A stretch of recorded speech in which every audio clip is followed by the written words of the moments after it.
Testing, testing, 1, 2, 3, 4. Testing, testing, 1, 2, 3, 4. What's the motherfucking deal? Welcome to South Sports. If you're not familiar with South Sports, the Houston, Texas Homer Network, we're talking all sports, but only Houston. As you can see today, we're getting down with the round, man. We're talking about the Texans versus the Chargers.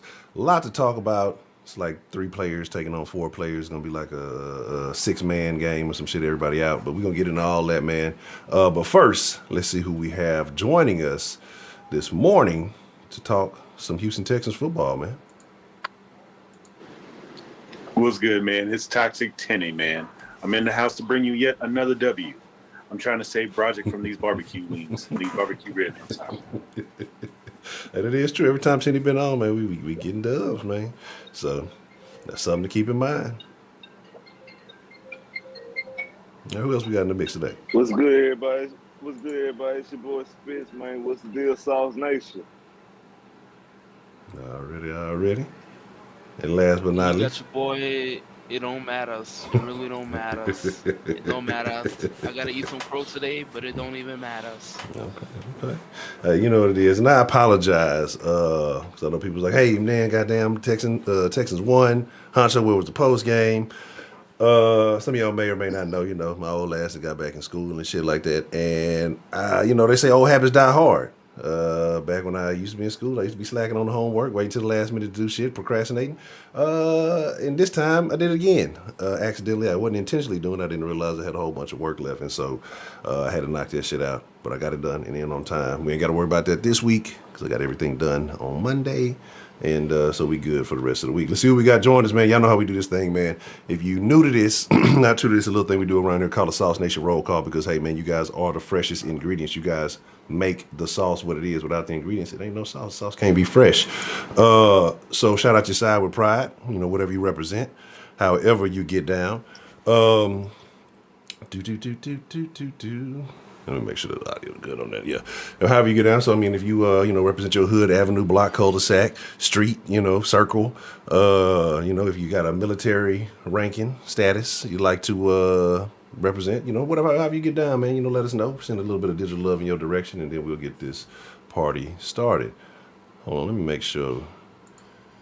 Yeah, okay, because just got to make sure, because you know sometimes the YT like to do some weird stuff with us. All right, we good to go. I see Kim Dog.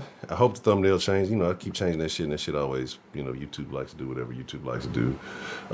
Trill, I don't know what the hell you in here complaining about already. White Persuasion. What's the motherfucking deal? It's true, boy. Yeah, that's just Trill. Trill just get up angry. You know, just waking up in Port Arthur will make you angry. Trey Cooper, what's the motherfucking deal? Hey, Wise Trill. man. Oh, what's I that? need, I need, my bad, Trill. Hey, I need a bowl of gumbo, though. Oh, You what? know what I'm talking about. There's You know, gumbo you know going exactly what down. I'm talking about. Yeah. You You know know, exactly what I'm talking about. I need a bowl of gumbo, Trill. man, you know you can't mention gumbo around a bunch of niggas and not come with all the gumbo. So you know how it is. So we're gonna need about 4 bowls for the round. I see Jay Boogie in the mix, Trinity Gardens in the mix. Jeremiah say not even the magic power of Scotty can say the Texan. Man, you know, we will talk about Scotty later. And Scotty on some other shit. Derek Bennett Wise holding down the chat. Rio, the riot starter himself, a while Rio has appeared. What's the motherfucking deal? But like I say, man, let's just get into it, okay? Because there's a lot going on. I'm gonna be honest, I don't even know the totality of all the inactives, all the unavailables today. I know there's a lot of people missing. But I think even with full healthy rosters, I think we'd be looking at this game in a similar fashion. We're looking at 2 young quarterbacks, you know, Herbert and Mills being byproducts of both of Tyrod Taylor. So, you know, it's very interesting to see what could possibly happen. I know Mills looked a little bit better last week in some people's eyes. Some people still feel like Mills will never be the real deal. And, you know, I can understand, I can see that. You know, he had a real shaky start, but I think, you know, you give guys a chance. And maybe they become something, maybe they don't. He has a few games left to really prove that. But looking at just the basics of the matchups today, and we'll start with Taka City and then we'll work our way around. I mean, what are you looking at? What's standing out to you in today's game with all the injuries, with all the inactives? Do you think that benefits the Texans? Do you think it's, you know, with a kind of weak roster already, it does more damage? You know, as was mentioned before, you know, sometimes those guys who normally don't get those opportunities play a little bit harder to try to make a name for themselves in these type of games. What are you seeing when you look at this game and, you know, you see what's going on with the roster in the Texans versus the Chargers overall? Man, I'm looking at the Texans. I'm looking at these players to really come out here and just put it on film. Like last week, we get like, what was it, 11, 17 guys activated, pulled, signed. They're coming out here and they're getting a chance to play an NFL game that a lot of people don't really get a chance to. And we're seeing this like newly with the whole COVID rules and all this shit. And they're trying to keep games going. So you're going to see guys get signed off the street. You're going to see practice guys get pulled up. So for the Texans, it's a lot of opportunity out there to earn your way onto a roster next year. I mean, we got 2 more games after this, and that is it. And we're over. And I really see these Texan guys going out there and trying to earn their spots, trying to find a way to make a roster next year, trying to find a way to make the roster on this team next year. So the Texans, they have nothing but opportunity in front of them, and it's all player side. It's not even for the team. The team doesn't get anything out of a win today. They don't lose anything with a loss today. Now, with the Chargers, the car Chargers, these guys, they're dysfunctional. I would say they almost took up our mantle from what we were. You know, they should be making the playoffs. They shouldn't have no issues making the playoffs, but they struggle this year. They struggle against teams they shouldn't struggle against. They're taking L's when they should be taking their division. So right now, the people with the most to lose would be the Chargers. You go out there, you take an L from the Texans today, you're setting yourself up for failure. Like, I'm gonna be honest. I think Justin Herbert can be rattled. You get to him, he starts throwing bad, and he doesn't have all his weapons today. He's missing Eckler, he's missing Allen. I'm just saying, I'm spitting facts right here. I'm sorry, I'm taking Spit's name, but I'm spitting facts. You can rattle Herbert. It's a fact, man, and it's happened before. You let some of these no-name guys start getting up on his ass. It's no bueno for him. And then you look at the fact that they struggle with the run game. Even Austin Eckler is their best runner, and you can't get the run game going against us today. You got more problems than you obviously ever thought you had. So the Chargers are coming into this game, and they better not trip up. They better not let the Texans win. Okay. I'm laughing, man.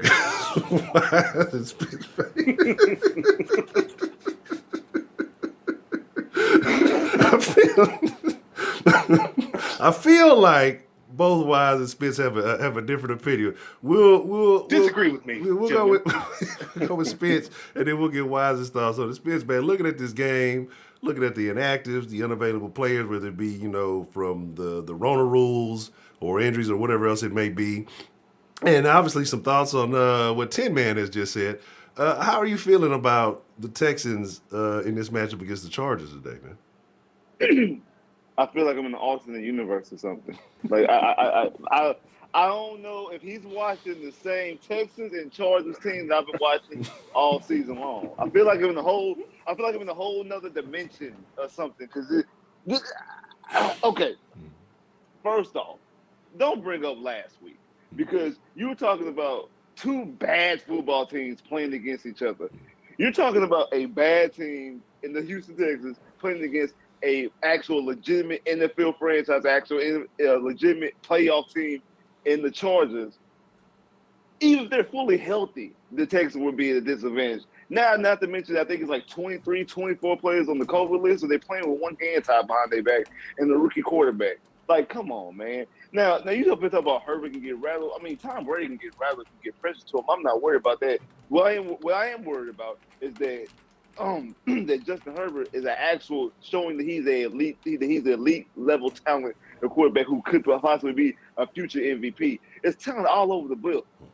They got receivers. They got Mike. They got Mike Williams. They got Keenan Allen. I mean, they have weapons all over the field. I mean, they went toe to toe with the Chiefs last week on Thursday Night Football.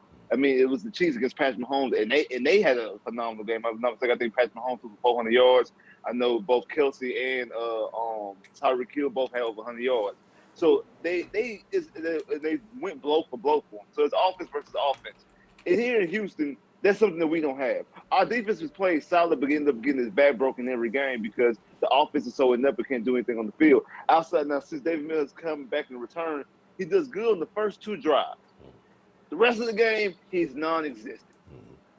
Go look at the games. After the last two games, his last two starts, he's done well in the first two drives, and then after that, he's non-existent the rest of the game.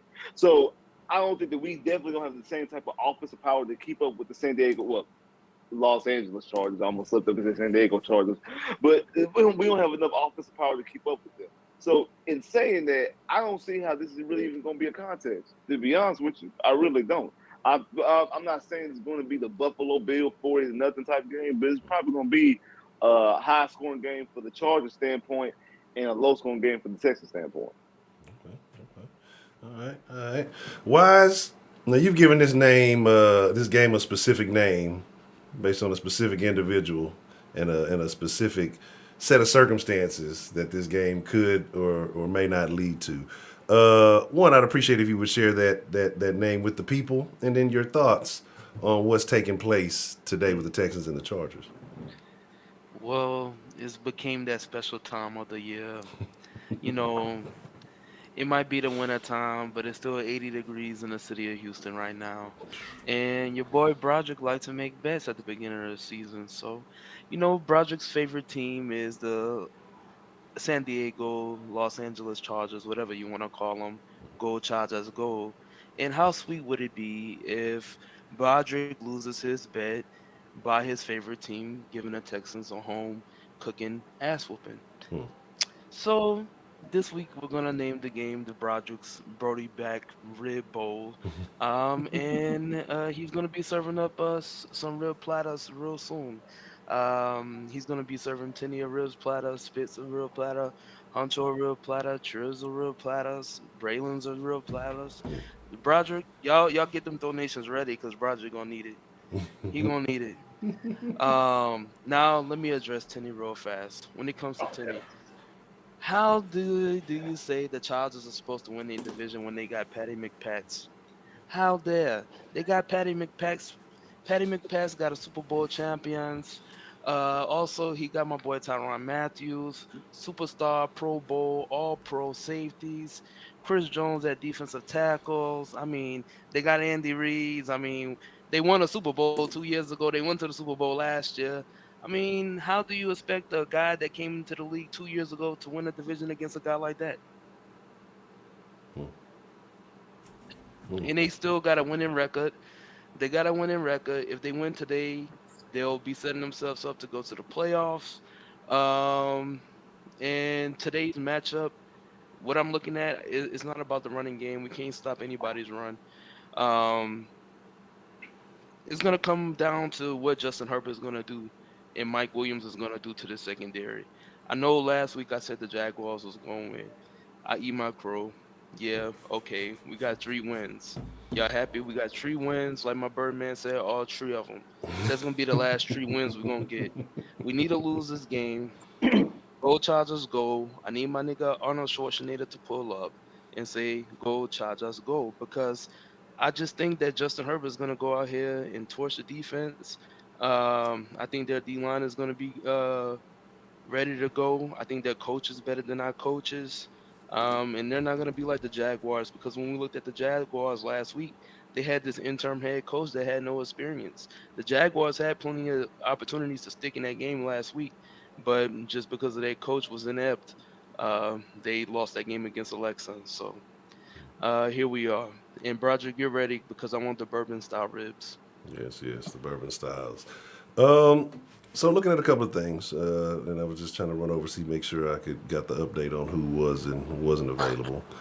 I know we're all sad that David Johnson won't be available. I mean, that's a feeling hurt. I think David Johnson might be the biggest disappointment. I mean, I know the Deshaun thing has been a thing, but I've kind of put that to the back of my thought process. Like I really don't even care about that anymore until they start talking about some deals or whatever legal thing. Like when it matters, it matters. But we're talking about who's actually going to show up and play on the field. I think David Johnson may have been the biggest disappointment because I think people had those hopes that, they traded D Hop for him, maybe, just maybe. I think people with sense knew he wasn't finna bounce back. You don't really see too many running backs just jump back into that type of form once they lose it. But you had those people who did have those hopes, and it just definitely didn't pan out. And I think it was almost worse than what a lot of us expected. I think we would get something serviceable, but I think what does he have? Maybe I don't even know if he has close to 300 yards on the year. I know he was like I think one something last week, and I know he didn't run 400. So, what you got, Smith? I mean, really, what makes it even worse is that last year, towards the end of the season, I think it was the Bengals game and the Titans game, the last game of the season. He showed kind of flashes. I know he had one game, he had 100 yards in the receiving game, and then I think he had one. I think the game against the Titans, he almost had 100 yards rushing, but he had over 100 yards as far as total yards, like over 150 because he had like 75 rushing and like 50 receiving, something like that. Something on those lines. So he looked like he could at least have something of note to carry on for the rest of it, like going the rest of the tenure as a Texan. And obviously we haven't seen any of that. We haven't seen anything closer than that. I don't know if that's because Deshaun's down the field, whatever. But after you trade Hopkins for David Johnson, and David Johnson doesn't even bring you a 100-yard rushing game as a running back, that just basically shows exactly where he's at. I mean, you like you said, it's a big disappointment. To them, not us, because I think we all kind of when we seen the trade, we was like he was washed. Like he wasn't the same guy that was back in 2016, 2015. That was an all-pro caliber player. We knew he wasn't that guy anymore. Now again, I think he's here for other reasons. It has nothing to do with him when he's play on the field. He's one of their type of guys, one of the guys who they rather put in the locker room than actually have actual elite talent in the locker room. But I agree though. Comparing him and Deshaun, I agree. The Deshaun shit, I just put on the back burner as well. It is what it is at this point. A little bit. If we're gonna talk about the people who were here, he's definitely probably one of the biggest disappointments because him, even though Hopkins is out right now, he's not playing for the Cardinals. David Johnson, the lack of David Johnson's production shows how bad that trade really was, especially 2 years in. I agree. Why you got the hand up? And Broderick. And Broderick, I need some hot spicy sauce for my barbecue, bro. Thank you. Yeah. Broderick need to start carrying the slap your mama hot sauce. You know what I'm saying? Make it snappy. Make it snappy. Yeah. I want to make a point since we're talking about disappointments real fast. Just to stay off the on a little subject real fast. My biggest disappointment for this season is Justin Reid. You want to know why? You want to know why Justin Reid was the biggest disappointment to me this year? Because not only he has been dealing with injuries since he was a rookie with the Texans, but it's on him and it's on the Texans. The reason why I blame the Texans is because they didn't develop him the right way. And then this year they was taking him out of games where he was a full healthy scratch. They wouldn't allow him to be a vocal leader in the locker room. And the time that we see Justin Reid play the best is when he had a all-pro safety next to him and Tyrann Matthews. So when you have a younger safety like that, I always think that you should bring in a veteran leader to help him develop along. Because I really thought that Justin Reid could be a building piece on this defense going into the future. Now you have it. He's a third-round pick. He's going to be a free agent this offseason and probably looking to go into a different franchise.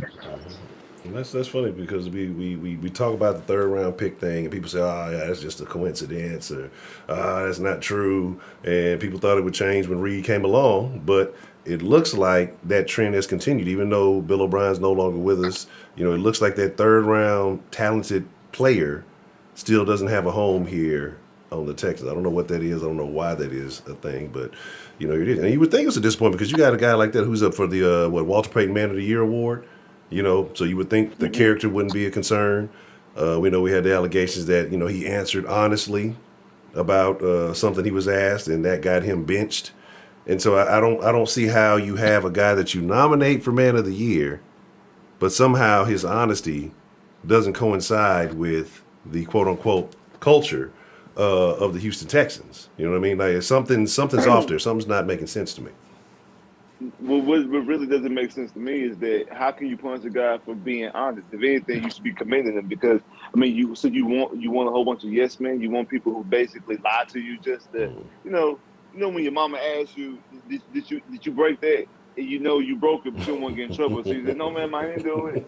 You know what I'm saying? Yeah. You lie so you won't get in trouble behind you. Like I respect you more if you tell me I owned up to it, I did it, whatever the case may be. And I take my punishment. You can, at the very least, I respect you enough. You respect me enough to be honest with me. So I should give you the same type of respect. So for you to answer a question honestly, that gets you benched. Like I want to know what this question was. What was this question? He answered honestly. That causes you can't play for us, but then a week later you can get nominated for Walter Payton Man of the Year. It doesn't make any sense. Like 2 + 2 don't equal 4 in this equation. I don't get it. It's all. I agree. But it's the Texans. I don't think anything makes once you turn on Kirby, things just like you say go into that alternate universe. It's just another realm. Things just stop making sense. Things I don't know. I don't get it. But like I said, so you got a couple of guys out. You got Farrell Brown out. You got Amendola, I think, out. Who else they said? And I think these are guys that might actually be injuries as opposed to the Rona protocol. So if I'm not mistaken, we're missing Cooks due to the Rona and a couple other guys. What they said we missing what King, Moreland, Farrell Brown, Jaleel Johnson, Davion Davis, Crevion LeBlanc, and of course, number 4. That's not a thing. And I think these are actual injuries. They don't have I don't see the whatchamacallits yet. But with that happening, So we're not going to see Deshaun in safety. Damn. oh man, that's what shit. They look. They I need to. thought.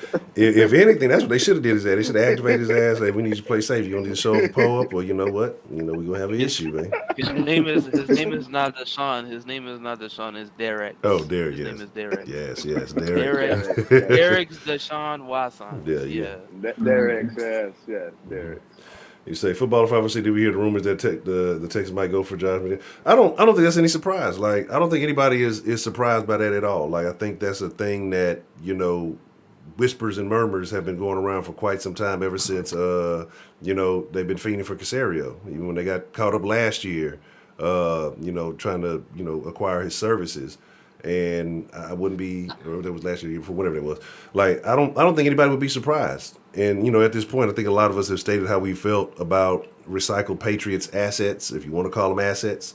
You know what I mean? Like just is there a real strategy in that front office in Houston? And is there a real strategy other than, well, hey, the Patriots won some, even though they had maybe, arguably, depending on who you asking, the greatest quarterback of all time.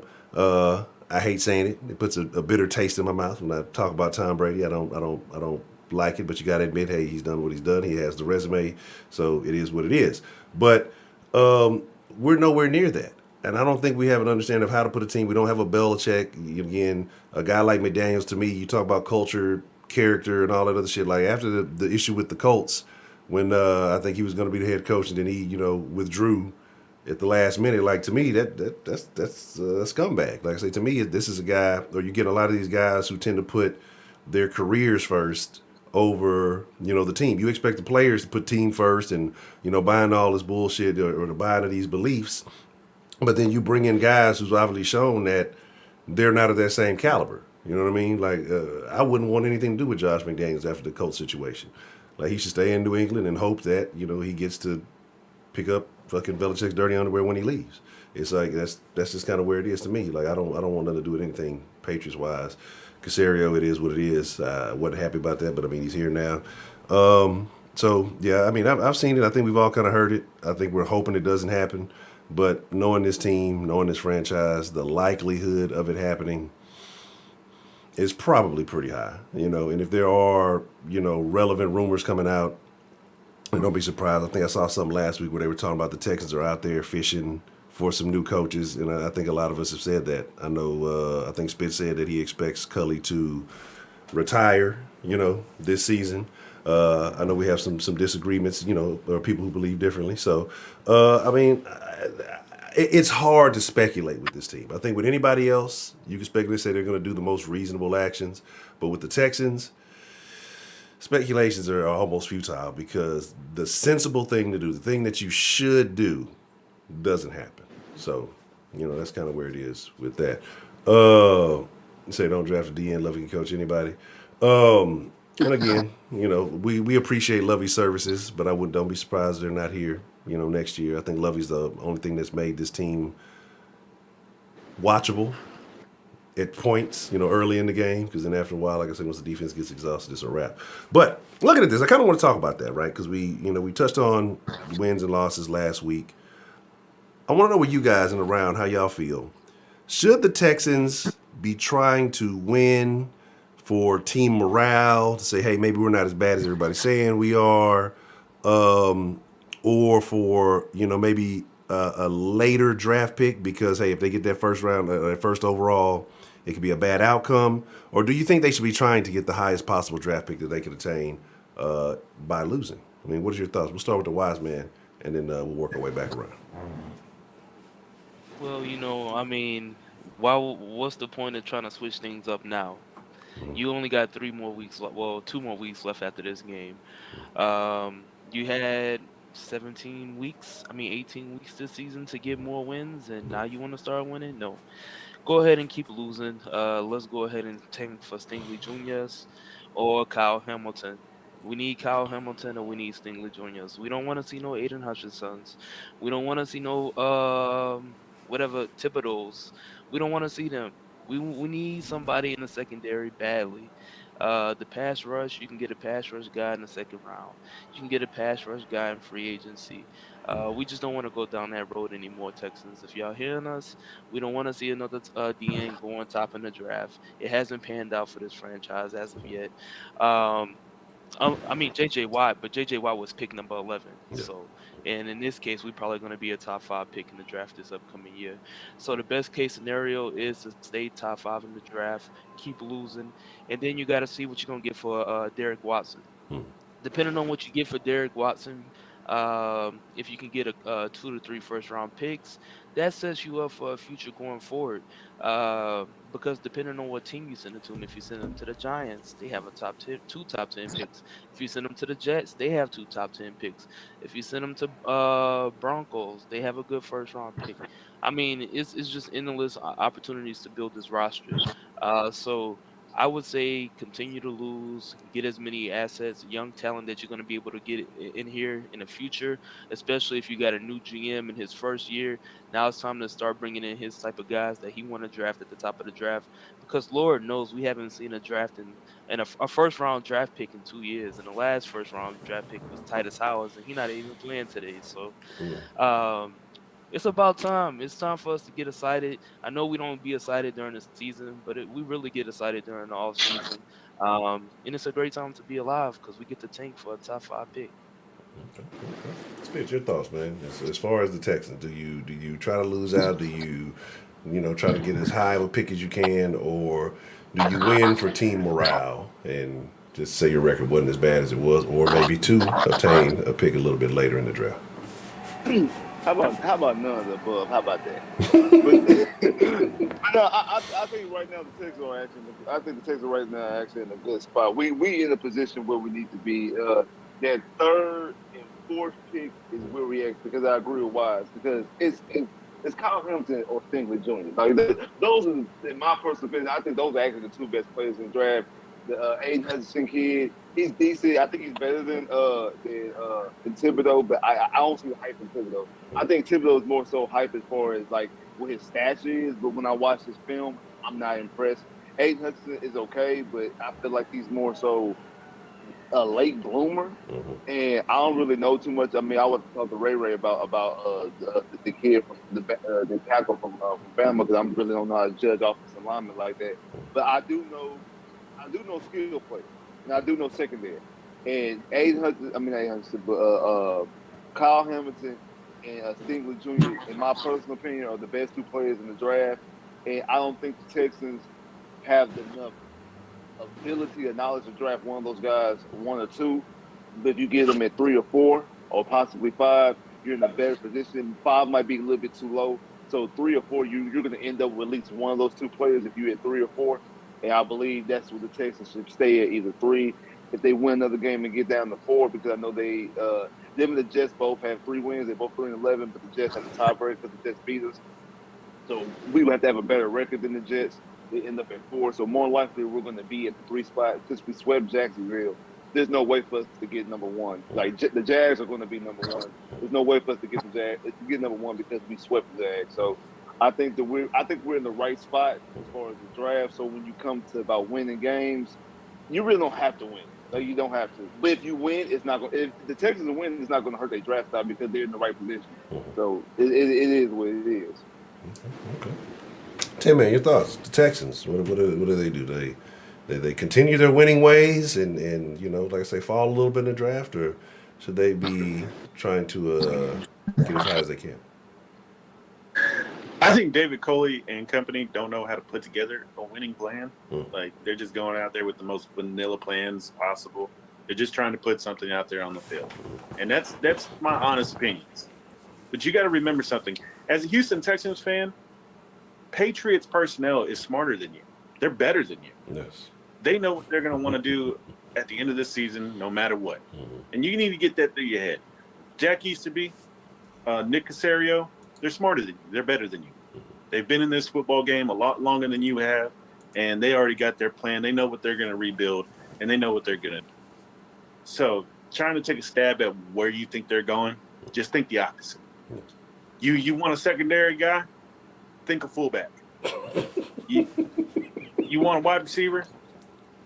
Think a fucking third round right guard. I mean, come on. You got to go opposite. You got to go the most mundane fucking thought process that you can when it comes to these guys running this organization. Because right now, Cal McNair is not running this organization.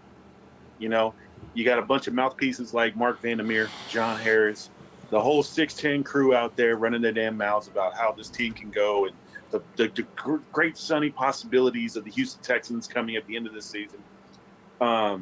But in all honesty, it doesn't really matter if you win or lose, like Spitz says. It doesn't hurt you. You can't take the top spot. I mean, hell, you could trade for the top spot if you wanted to, if you're within 3 to 4 picks. It's not going to cost you a fucking arm and a leg. So if they really have an absolute guy in their mind that they're going to want to go for, it doesn't matter. I think right now, David Coley, Lovey, they're just sitting in the room and they're just like, hey, I want to do this script. I'm going to do this script. We're going to try to be successful here. We're not going to change it up too much. We got a lot of guys that are coming into the room. They've either been practice squad guys or they're just getting signed off the street. Let's keep it simple for them. Let's just give them an opportunity to make a name for themselves. And I think that's what it really is for Texas football right now. Giving young guys opportunities to make names for themselves. It doesn't matter if you win. It doesn't hurt you if you lose. You're going to be floating around that 4th, 5th, or 6th spot, really, in all honesty, if you win a few more. And it's only 2, 3 more that you can win, and that is it. So I don't think there's a real goal right now as far as wins and losses because they already made their decisions. They know what they're going with. So, I mean, don't trouble yourself or think too hard about it. I don't think, you fuck around and be highly upset. Now, you mentioned something that Spitz mentioned earlier, and you mentioned something right now, Tinny, about scripting. And Spitz mentioned earlier, hey, when Mills comes out early on, he looks good first couple of drives or so. Do you think that they're able to script well early on? Maybe they have a slight plan, and then when, what's the saying that everybody's got a game plan till you get punched in the mouth? You know what I'm saying? Do you think that they're able to maybe kind of work well with Mills early on, and then when everything falls in place, that we kind of see more so what he is? And Brickfire, I know you're talking about Mills lighting up. And Mills had a pedestrian game last week. I mean, if you're looking at it statistically, yes, they got the win and all that, but without that return and, a couple other things falling in place, it really wasn't that great of a game statistically. Shout out to Professor Trill. Appreciate the super chat love. Things are set up a little bit different so they ain't pop up on the screen. Say what up, Wise, Honcho, Spitz, and 10 Man. But without that return, I think we're talking about a different game, and I think the energy of the game is a lot different. And a couple other things falling in place, and it was the Jags, because I think he only had, he still had a INT, 2 touchdowns, about slightly just over 200 yards on 30 attempts. So, I mean, look, I get it, Brickfire, I get it, but no, all right. But on the scripting. I mean, what do you think it is? Are the Texans able to script early on until reality sets in, or is it just some fortunate outcomes? I mean, what are your thoughts on that? We'll start with 10 men and work back around.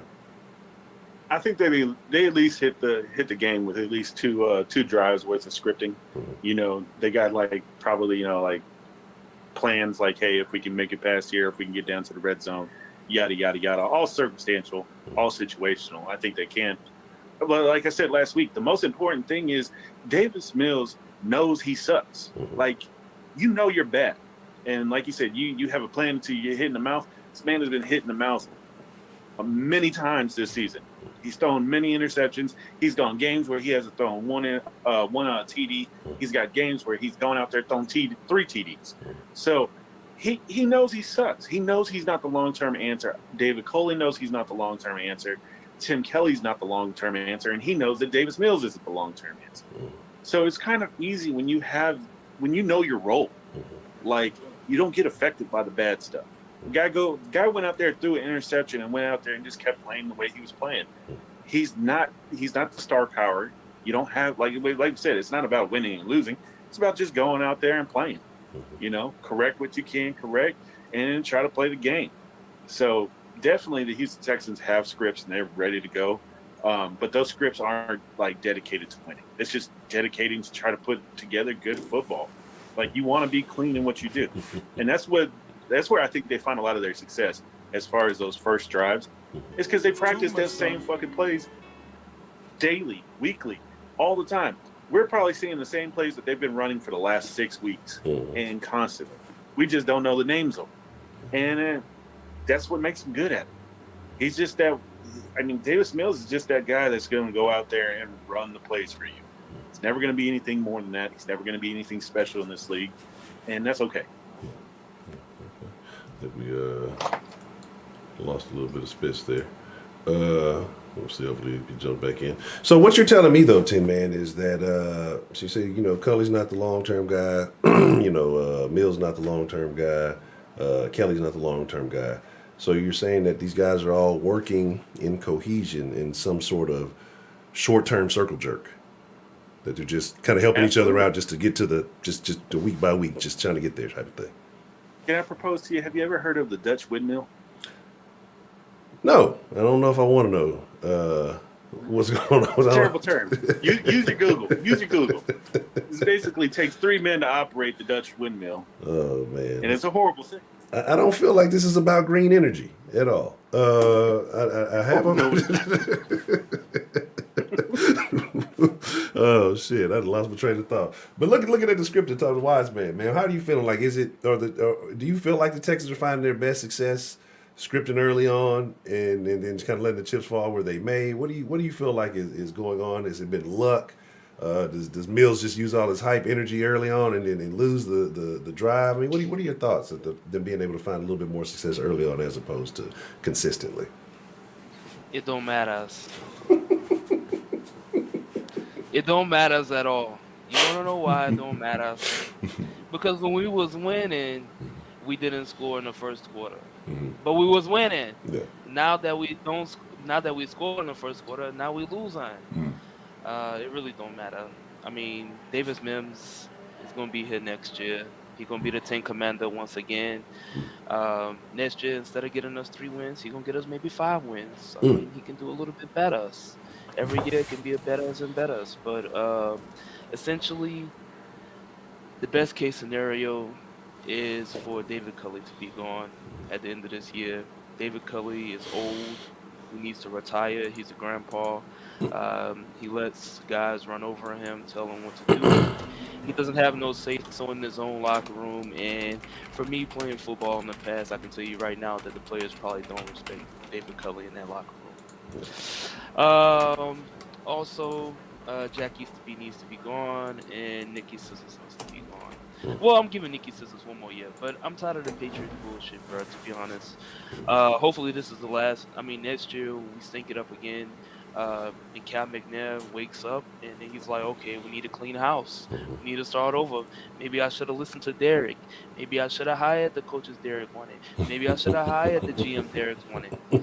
I mean, yeah, Derek's will probably still be in the court cases right now, but shit, at least we know we got a Derek's at the end of the day. Yeah.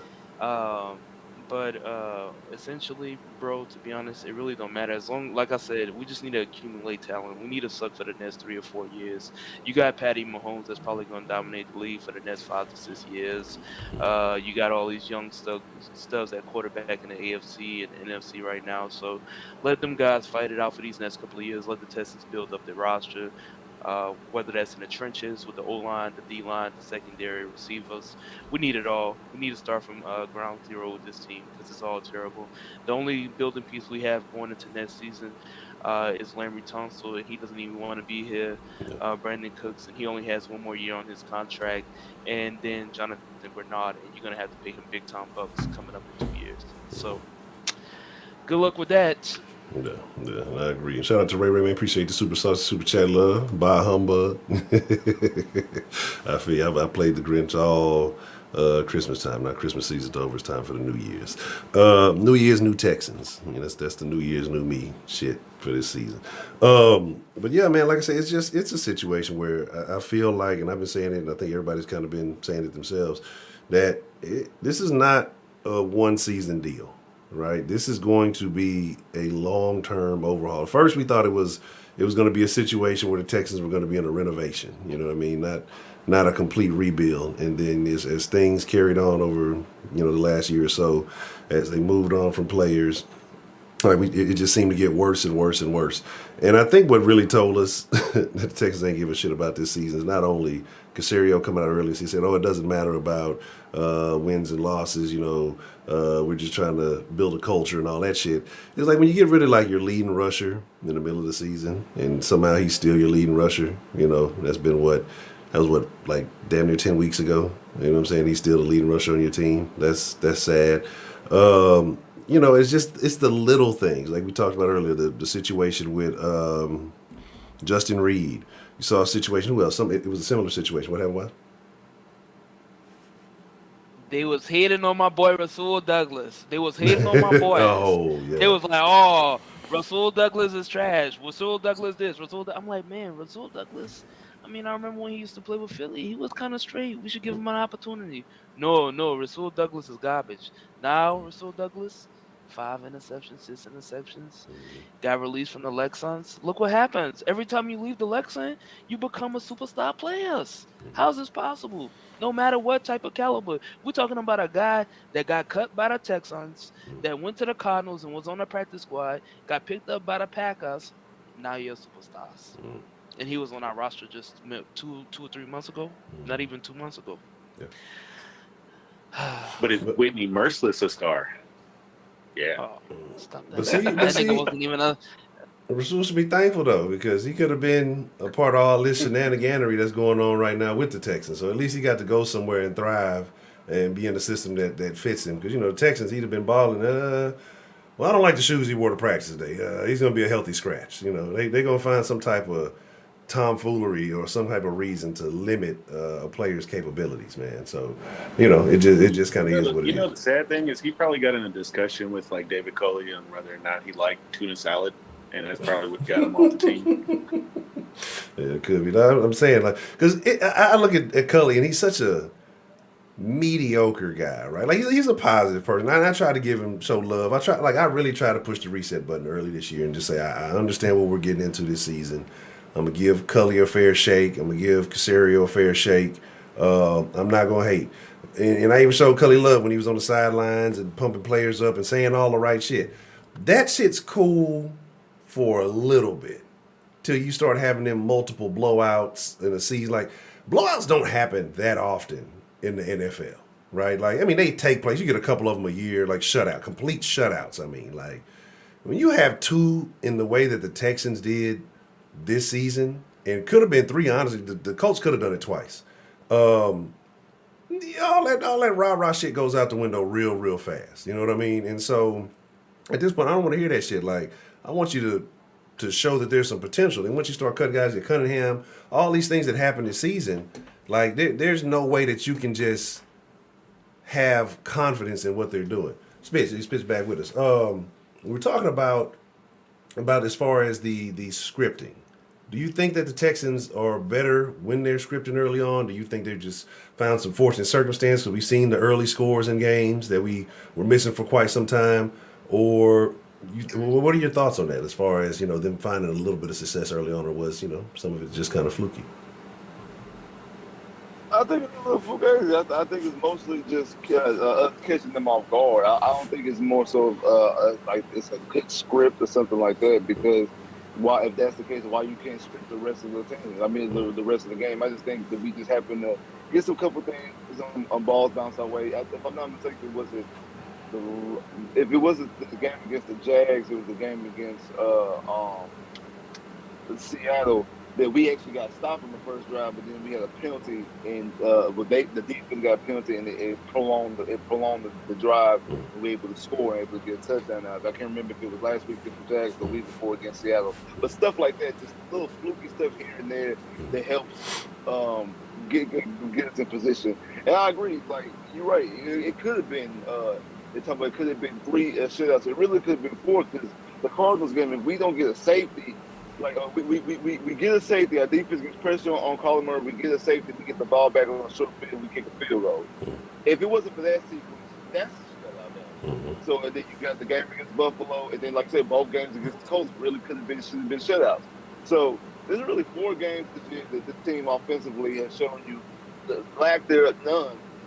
Not to mention the game against the Rams, it was 38-0 in the fourth quarter when they put their backups in before we started scoring points. So it's really fun. Like it's 5 times this team this year could have got shut out. If you want to be completely honest, like in real nuts and bolts of football, like when they were really playing the game, they got really shut out 5 different times in 5 different games. If you really want to be honest, and that's a problem. And we've been saying it all along, even though the scores or whatever it is. I mean, it's the biggest elephant that's in the room. The team cannot do anything offensively, especially when you have an offensive-minded head coach and an offensive-minded GM and an offensive-minded offensive coordinator and things like that.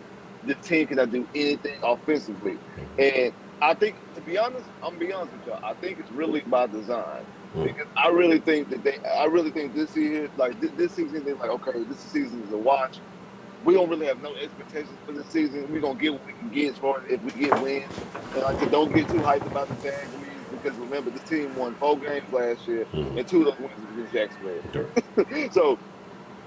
So beating Jacksonville is not a reason to throw a parade down Kirby.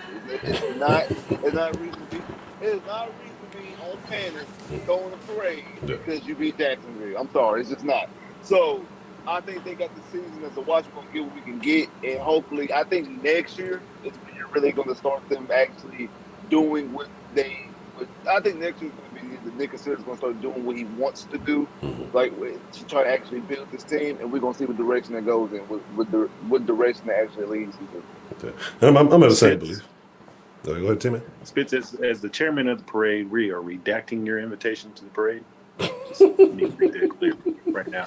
So you throwing the parade no matter what? I'm not going to no parade just because we beat Jacksonville. When we holding up at Lombardi's trophies, like my boy Wise says, when we holding up at Lombardi's trophies, I'll go to the parade then. We need participation through all parades. Okay, so I got a question for y'all right now. With everything that's going on, and we talked a lot of shit when it was happening, would you take an AFC South championship banner right now over all the nonsense that's taking place? No. Absolutely. No. So you With really Davis Mims? No. This is giving me some That would be heartburn. worse. That means we would be stuck with Davis Mims for 10, 15 years. Come on now, you got to think about it. They would be like, okay, we got 10 wins with Davis Mims, with Tyrod. We got to make them our future quarterback forever. These dudes is garbage. Let's be honest. Look, I just got to say this. Houston Texans fans, especially those that want it, and I'm not being mean to you, Spitz, either. I hate y'all. I hate y'all that love that AFC South Division Championship banners. Y'all made it so hard being a fan of this team for so damn long because that was just the greatest thing in the world to y'all. Like, y'all had no aspirations beyond that. Like, so what? We barely missed the AFC Championship game. You missed it twice. You missed it 3 times because you moved to the next round. Like, y'all's expectations and y'all's greatness, and I know you're advocating for it, Spitz, but Jesus Christ, I hate those Texans fans.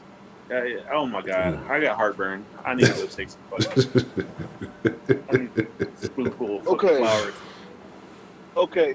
Now, if you're talking about winning the AFC South with this team that's currently constructed, I agree. I'd rather lose and get rid of them. But what I'm saying is how 2 years ago, that was our biggest gripe about this team was we get to the playoffs and that's it. We get to the playoffs, we lucky to beat the Bengals or whatever the case may be, and then we lose in the divisional round.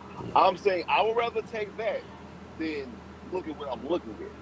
Is what I'm saying. Don't get me wrong. I'd rather be a championship team. We had this discussion in the Discord plenty of times.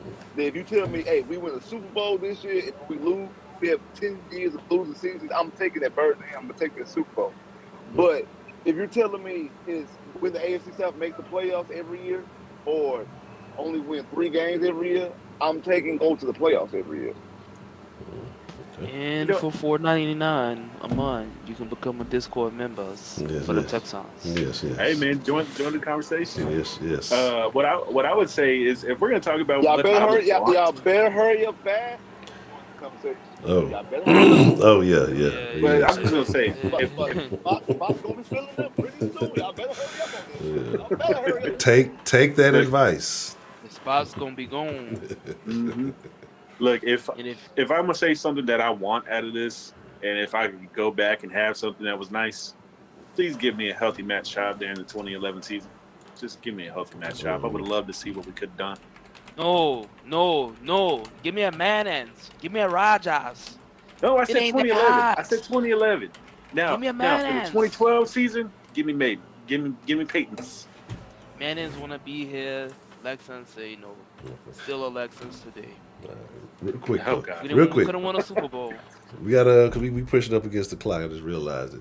We gotta do something real quick. We do a mark my motherfucking words. If y'all don't know what that means, you've got to make a bold statement. It's gonna be real tough to make a bold statement on this game, but hey, we're gonna do it, and we just throw the score predictions out with it because we got about 2 minutes for the game start. If you're not a part of the Discord, patreon.com/SaltSports. You want to be a part of that. Links in the description below. It's a monthly thing, but trust me, it's worth it. And like Spit said, I advise you. That's all I'm going to say about it is I advise you to be in now because things may change. And that's just going to leave it like that. You might be kicking yourself, regretting yourself real soon. We'll run around. We'll start wise and we'll work our way back around, man. You mark my motherfucking words, score prediction for the game today. Mark my motherfucking words that Mike Williams gonna have 2 TDs. And then my score prediction today is going to be Chargers 31, Texans 17. 31-17. All right. Spitz, what you got? Mark my motherfucking words, score prediction. Mark my motherfucking words. The 2-part. Mark my motherfucking words. Since Brent Cooks is out, so rookie Nico Collins is gonna have a career day, his first ever 100-yard game with 115 yards, first ever career touchdown. He's gonna have 2 of them, and the Texans, surprisingly, gonna lose, but in a barn, but in a barn burger. Okay. Chargers, Davis Mills and Justin Herbert both throw for over 300 yards, and they're gonna have a shootout. Hold on. It cut out right before you said Texas 28. What was the Chargers score? 31. 31-28. All right. 10 man, what you got? All right, mark my motherfucking words. 23-19, Houston Texans take out the Chargers. Okay. Justin Herbert doesn't throw for more than 250 yards. The Chargers offense doesn't rush for more than 60 yards. Davis Mills goes out there, puts up 160 yards and 2 touchdowns. Okay. I'm going to allude to something that we were mentioning earlier. I'm looking at this offensive line. I'm going to run down it real quick for those of you who didn't see it. Heck, Christian, Toner, Sharping, and Morrissey at center. You got your star running back unavailable. You got a few other missing pieces. I think the Texans are on the brink of another shutout today. But we have the reliable, world's greatest. Oh, actually, Kaimi's not available today either, is he? If I'm not mistaken, I think he's out on the run list. Texans get blown out. Another blowout, shutout. I'm going to call it 27-0 Chargers against the Texans. I don't think the Texans have the pieces or the backup pieces to sustain or the coaching. I know the game is going. I ain't even got no MMFW. We're just going to jump into it. Hey, if you're in the Discord, be in that thing, you know how we finna rock. If you're not, patreon.com/SaltSports.